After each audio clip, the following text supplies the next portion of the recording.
NFL season has been filled with flags. There have been a record 730 accepted penalties, the highest total in league history through 3 weeks, according to Elias. The previous record was 716 penalties in 2005. Ryan Clark hasn't left us yet. We appreciate that. How big of a problem is this, seriously, for the NFL? It's a big problem because it makes games look sloppy. Yep, it makes it look unprofessional. The games last forever. They're impossible to watch. But the other issue is it's everybody's problem. The NFL wants to put in rules. I've met with the competition committee, and you meet with them and they say, okay, we want to put a rule out for this and we want to do this. And now you can't pull guys off the pile for a fumble. You can't touch a receiver ever down the field. So you have those issues. And then you look at where the penalties are coming, it's false starts. That's a player penalty. You need to know the snap count if you're on the offensive line and wait for the ball to be snapped. Watching Aaron Rodgers is fun, but does any quarterback in the league get more free plays than he gets? Because people just jump off sides and then they run everybody down the field. He throws it up with no consequence. Tell him that. Tell him. And you know, and he's like, you listening? You're doing your computer over. You're not. I'll take what I can get because I know you're jumping off sides. Over here. So it's becoming a situation to where it needs to be coached better.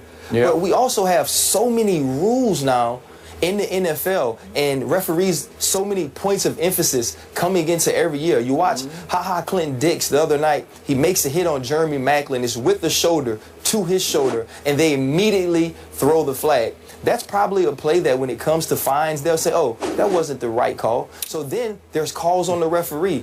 Everybody needs to get together and start to solve their own problems. Stop looking at the referee, stop looking at the players or the NFL saying, well, you're making me call these things. You're making me err on the side of caution. Players, understand, do your jobs the correct way. Some penalties are going to happen because sometimes you're going to get beat. You're going to have to hold Michael Bennett or Justin Houston because they're too fast off the line. But a false start, that's something you can control. Jumping off sides, that's something you can control. You need to do those things. Those things need to be coached up and fixed because this is a professional game. We want it to look professional. Well, if you're saying that, Ryan Clark, then why are there too many rules? The fact of the matter is that it seems to me like the same rules were always applicable. Not to say that there aren't new rules, because we know there is. But the point that I'm trying to make is that when you talk about offsides penalties and things of that nature, and you're highlighting the lack of professionalism guys show because their lack of discipline in really applying the rules, then why are we talking about there are too many rules? Why are we not saying how these guys are not being coached well enough? I said it's an everybody problem.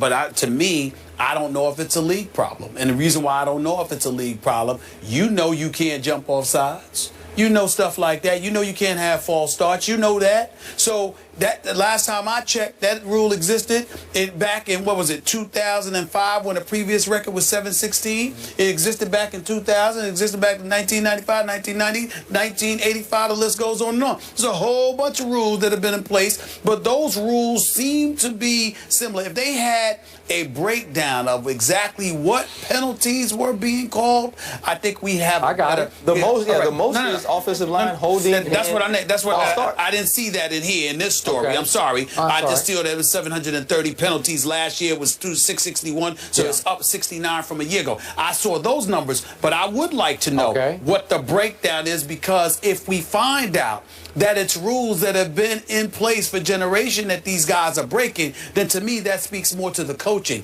If it's new rules, then it is a combination of maybe the coaching and the fact that the NFL may be just adding too many rules. Y'all see where I'm going? Yeah. All right. Okay. By far the most, these are accepted penalties, not just called, but accepted. 154 holding penalties. That's by far the most. And second most is false starts accepted, 119. Holding and false starts. How long have those rules been around? You do realize, though, Stephen, I said that. You did? I said that. I said holding and false starts. No, I'm pointing to what you said. I'm saying to you that that ain't about the NFL. That's about coaching. No question. That's about players taking responsibility as well. Listen, I was ashamed of my Dallas Cowboys at Philly. They had a franchise record 18 penalties, and a whole bunch of them were false starts, some by Jason Witten. I don't know what he just jumps off. I don't know what he's doing. Okay, is that a CBA problem because practice is more limited now and you don't have as much time to work on this? Because this is just rudimentary ABC stuff. But you know, Some of the, I would say this, the physical stuff could be. You don't get to have as many one-on-one blocking sessions. So you look at holding in that sense. That just could false be a thing. starts. Just stay on the snap count. But false starts, I don't need to go out and practice a lot to make sure that when Tony Romo tells me it's on 2, to leave on 2. It's That's simple. nothing. And for Jason Witten, a 10-time Pro Bowl. Yeah, I don't get it. And holding. Okay, now we're back to the Shaquille O'Neal syndrome. When he was in his prime, he was just, he was unreffable because he would get the ball in the post, you remember this, and he would just fall backwards and power backwards toward the basket, and he was either charging or getting fouled. Which is it? I don't know. Well, a lot of this holding stuff, you literally could call it on every play. Maybe 3 or 4 players are holding, right? Right. Because it's just this tug of war. It's this battle for ground, sacred ground. And I don't know how you ref it. It's almost unreffable.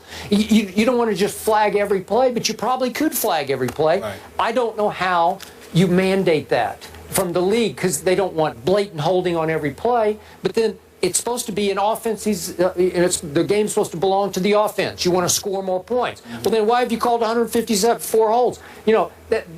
Maybe you should just let it go. What if you just let them hold? Well, right? well, they're taught to hold. They're taught that that's the way you block. You get your hands inside and you grab cloth.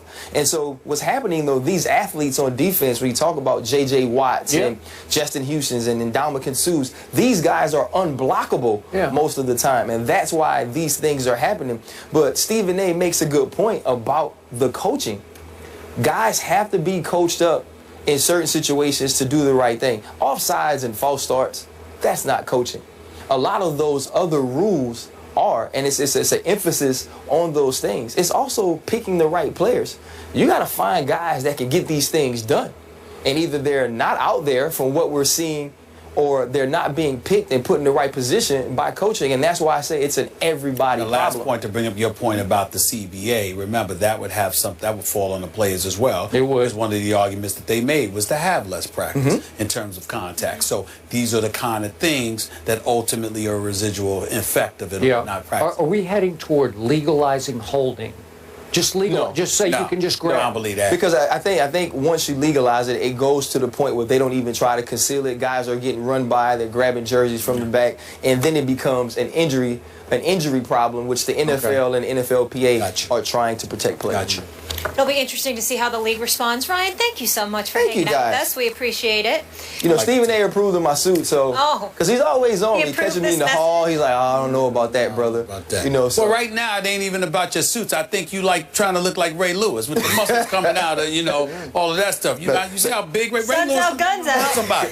Ray Lewis on Monday Night Football looking like he still want to hit people. Yeah, every time he puts his arms out this, man, he swole up. He even touching Steve Young and tripped over. I'm like, Ray, calm down. Calm down. All right, moving on. We're going to talk about arguably the face of the league who had quite a few flags called on him off the field this offseason. Brady with another win this year, but the latest one was in court. No, we have to talk about this. There's a reason why Stephen A. will tell you after the break.